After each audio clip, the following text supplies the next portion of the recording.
Inaki Urdangarin a confirmé sa liaison avec Ainhoa Armentia ce matin.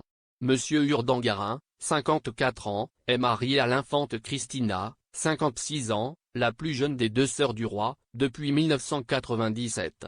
Mais il a été photographié marchant sur une plage du sud de la France tenant la main d'Ainhoa Armentia, 43 ans, une analyste comptable espagnole qui pense qu'elle est en train de se séparer de son mari. Monsieur Urdangarin, ancien membre de l'équipe espagnole de handball, a confirmé l'affaire ce matin lorsqu'il a été interrogé par des journalistes alors qu'il arrivait pour travailler dans un cabinet d'avocats à Vitoria, la capitale du nord du Pays Basque, où il purge une partie de sa peine pour corruption et où il a apparemment rencontré Armentia. Parlant de l'affaire, Monsieur Urdangarin a déclaré « Ces choses arrivent.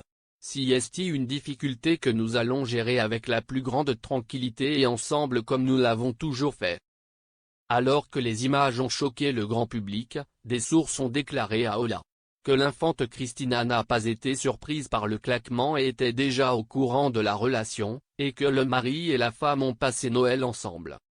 Pendant ce temps, le deuxième fils du couple, Pablo Urdangarin, 21 ans, a déclaré à la presse « Nous allons tous nous aimer de la même manière ».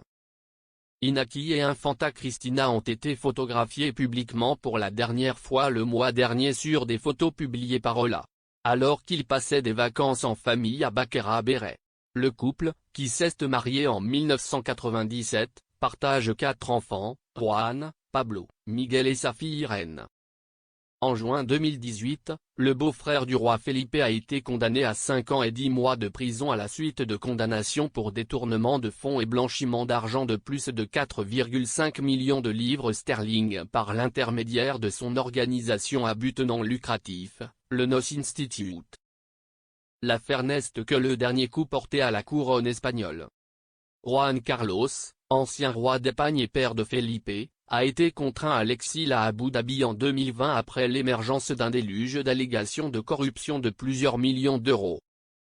Les 3 enquêtes espagnoles sur les affaires financières de Juan Carlos doivent être classées dans les mois à venir et une enquête suisse liée à celle-ci a déjà été clôturée.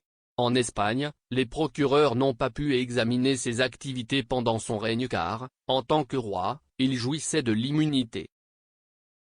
Cependant, Pedro Sánchez, le Premier ministre socialiste, a répété que l'ancien roi, qui a régné de 1975 jusqu'à son abdication sur fond de scandale de corruption en 2014, devait donner des explications à ses compatriotes sur sa conduite avant son retour.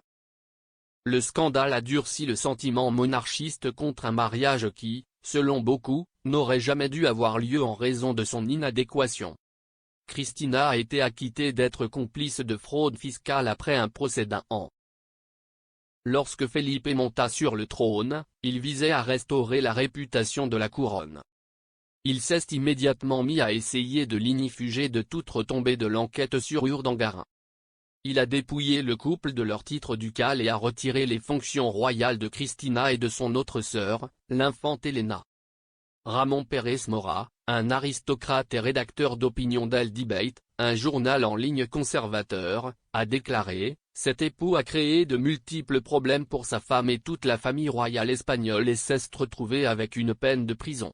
Mais elle n'a jamais quitté son mari.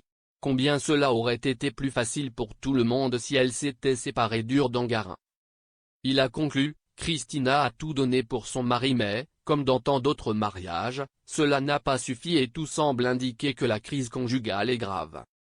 Elle va maintenant réfléchir à ce qu'elle a fait pour lui et comment son soutien à son mari pourrait nuire à la couronne, c'est-à-dire nuire à l'Espagne, la dernière chose qu'un membre de la famille royale veut faire. » La relation du couple royal, qui semblait heureux avec leurs 4 enfants dans une station de ski espagnole pendant les vacances de Noël, comme l'ont rapporté les médias, est sous tension depuis un certain temps.